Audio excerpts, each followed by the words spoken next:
नाज़रीन गिरामी, सैयद अली खामनेई मौजूदा दौर में मुस्लिम दुनिया के मशहूर तरीन और इंतहाई ताकतवर रहनुमा माने जाते हैं। वो ईरान के दूसरे और मौजूदा आला तरीन रहनुमा हैं। आमतौर पर आप मुल्की और बैनुल अक़वामी खबरों के जरिए इनके बारे में बहुत कुछ सुनते और जानते रहे होंगे, लेकिन इनकी जिंदगी और खास तौर पर इनके खानदान से जुड़ी कुछ बड़ी दिलचस्प और हैरान कुन बातें ऐसी हैं जिन पर शायद अब तक आपकी नजर ना गई हो। मिसाल के तौर पर सबसे पहली और अहम बात यह है कि सैयद अली खामनेई के शजरे नस्ब आखिरी पैगंबर हजरत मोहम्मद मुस्तफ़ा सल्लल्लाहु अलैहि वसल्लम से जाकर मिलता है। खुद खामनेई खानदान और ईरानी हुकूमत की सरकारी दस्तावेजात के दावों के मुताबिक सैयद अली खामनेई नबी करीम सल्लल्लाहु अलैहि वसल्लम की नस्ल से है। 2020 में लबनान के एक टेलीविजन की जानिब से नशर की जाने वाली एक दस्तावेजी फिल्म में बाकायदा इनकी नस्ल का नंबर भी बताया गया था, जिसके मुताबिक सैयद अली खामनेई नबी अलैहिस्सलाम के 38वीं पुश्त से ताल्लुक रखते हैं। अब ये शजरा कैसे पता चलता है, इस पर तफसीली बात करेंगे, मगर इससे पहले इनके खानदान का एक और पहलू जानना भी जरूरी है। दोस्तों, स्क्रीन पर यह खबरों में नजर आने वाली सैयद अली खामनेई की एक सगी बहन है, जिनका नाम बदरी खामनेई है। आपको जानकर हैरत होगी कि वो आज ईरान के अंदर अपने ही भाई की सबसे बड़ी मुखालफिन में शुमार होती हैं। इन्होंने एक दो बार नहीं बल्कि मुतअद्दिद बार मुसलसल सैयद अली खामनेई की हुकूमत पर कड़ी तनकीद की है, बल्कि इनसे भी ज्यादा इनके शौहर यानी खामनेई के बहनोई इस हुकूमत की सख्त मुखालफत किया करते थे। आज इन दोनों की बेटी यानी सैयद अली खामनेई की सगी भांजी का रवैया भी बिल्कुल अपने वालिदैन जैसा है। इसी खानदानी मुखालफत की वजह से इन लोगों के खिलाफ वक्तन फवक्तन न सिर्फ सख्त कार्रवाइयां की गईं, बल्कि इन्हें कैद खाने तक की हवा खानी पड़ी। आखिर ऐसा क्यों हुआ और ये खानदानी इख्तिलाफात किस नैज पर पहुंचे, इस पर आगे चलकर तफसील से रोशनी डालेंगे। नाज़रीन, अब अगर हम ईरानी रहनुमा सैयद अली खामनेई के शजरे को शुरू से समझने की कोशिश करें तो सबसे पहले ये बुनियादी बात जान लेना जरूरी है कि आज के दौर में आखिरी पैगंबर हजरत मोहम्मद मुस्तफ़ा सल्लल्लाहु अलैहि वसल्लम की जितनी भी औलादें इस दुनिया में पाई जाती हैं, वो सारी की सारी इनकी एक बेटी के जरिए से हैं, ना कि इनके किसी बेटे के जरिए से। नबी अलैहिस्सलाम का पूरा शजरा और नस्ल इनकी प्यारी बेटी हजरत बीबी फातिमा तो ज़हरा के जरिए चलती है और तारीखी तौर पर इन्हीं की औलादों को सैयद कहा जाता है। हजरत बीबी फातिमा तो ज़हरा का निकाह मुसलमानों के खलीफा और इमाम हजरत अली से हुआ था। इन दोनों की 5 औलादें थीं, जिनमें 3 बेटे हजरत इमाम हसन, हजरत इमाम हुसैन और हजरत मोहसिन, जबकि 2 बेटियां हजरत ज़ैनब और हजरत उम्मे कलसूम शामिल थीं। दोस्तों, इन 5 औलादों में से जो 2 सबसे अहम हस्तियां साबित हुई वो हजरत इमाम हसन और हजरत इमाम हुसैन थे, क्योंकि इन्हीं के जरिए हजरत अली और हजरत फातिमा का शजरा मजीद आगे बढ़ा। दूसरे अल्फाज में हम ये कह सकते हैं कि खुद आखिरी पैगंबर का शजरा इन्हीं दोनों भाइयों के जरिए चलता है। इसीलिए दुनिया में जितने भी लोग अपना ताल्लुक हजरत इमाम हसन की नस्ल से जोड़ते हैं, उन्हें हसनी सैयद कहा जाता है, जबकि जो लोग अपना शजरा हजरत इमाम हुसैन से जोड़ते हैं, उन्हें हुसैनी सैयद पुकारा जाता है। ये एक इंतहाई दर्दनाक हकीकत है कि नबी अलैहिस्सलाम के इन दोनों ही नवासों को शहीद किया गया था।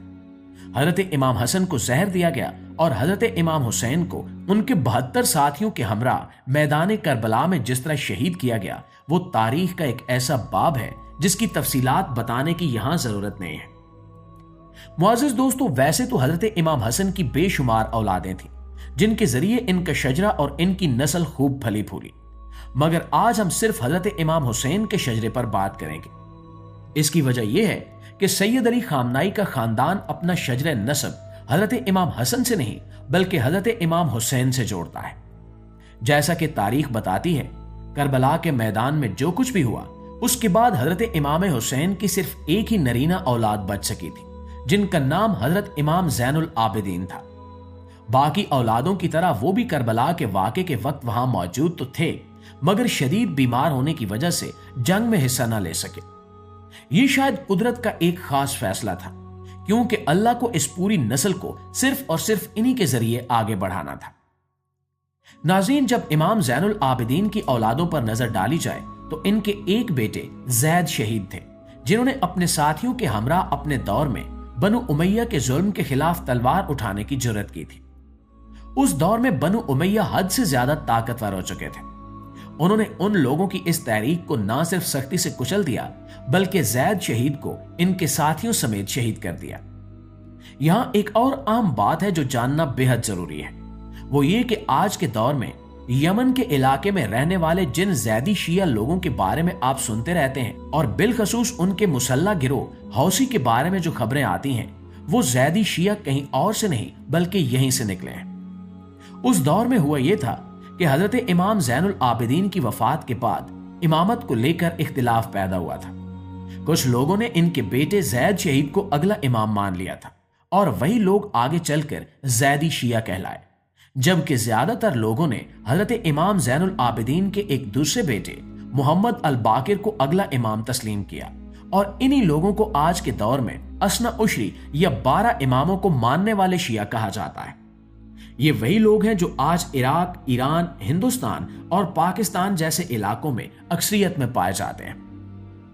नाज़रीन, जहां तक खामनई खानदान का ताल्लुक है तो इनका शजरा इन तमाम से अलग हटकर इमाम ज़ैनुल आबिदीन के एक छोटे बेटे से चलता है, जिनका नाम हुसैन अल असगर था। तारीखी किताबों के मुताबिक हुसैन अल असगर के तकरीबन 5 बेटे थे। इन 5 में से जिस खास बेटे से आज खामनई खानदान अपना शजरा जोड़ता है, उसका नाम हसन अल अफ्तस था। इनके नाम में मौजूद लफ्ज अफ्तस की भी एक खास तारीख है। जब बनु अब्बास ने बनु उमैया की सल्तनत का खात्मा किया तो ये खानदान मशरक़ वुस्ता का इलाका छोड़कर उंदलस यानी उस इलाके में जाकर आबाद हो गया जहां आज स्पेन मौजूद है। ये खानदान एक तवील अरसे तक इस इलाके में कायम अफ्तसी सल्तनत के ज़ेरे साया रहा। इसी वजह से सिर्फ इन्हीं को नहीं बल्कि उस दौर में उस इलाके में रहने वाले तमाम सैयदों को इस जगह की मुनासबत से अफ्तसी सैयद कहा जाने लगा। दोस्तों, जैसा कि हम जानते हैं कि वक्त गुजरने के साथ वो दौर भी आ गया जब स्पेन के इलाके से मुसलमानों की हुकूमत हमेशा के लिए खत्म हो गई। जब वहां मुसलमानों की हुकूमत का खात्मा हुआ और मकामी मुसलमानों और यहूदियों को जबरदस्ती मजहब तब्दील करने पर मजबूर किया जाने लगा तो इन्हें वहां से निकलने पर मजबूर किया गया। तो उस वक्त के उस्मानी सुल्तान ने स्पेन के मुसलमानों और यहूदियों को पनाह देना शुरू की। उस दौर में उस्मानी सल्तनत में पनाह लेने वाले स्पेन के बेशुमार मुस्लिम खानदानों में से एक खानदान दरअसल हसन अल अफ्तस का भी था। ये लोग पहले उस्मानियों के जेरे तसल्लुत इलाके नजफ में आकर आबाद हुए और बाद में फिर पड़ोस में मौजूद एक दूसरी शिया सल्तनत यानी सफ़ी सल्तनत के एक इलाके में जाकर बस गए, जिसे खामना कहा जाता था। उसी इलाके की निस्बत से इस खानदान के लोगों को खामनई कहा जाने लगा। दोस्तों, इसके बाद धीरे धीरे वक्त गुजरता गया और ये वक्त फिर सदियों में बदल गया। फिर हम देखते हैं कि इसी नस्ल में एक इंसान का जन्म होता है जिन्हें सैयद हुसैन के नाम से जाना जाता है। ये दरअसल सैयद अली खामनई के सगे दादा थे। इन्होंने सल्तनत उस्मानिया के आखिरी असर रसूख वाले और ताकतवर हुक्मरान सुल्तान अब्दुल हमीद का दौर देखा था।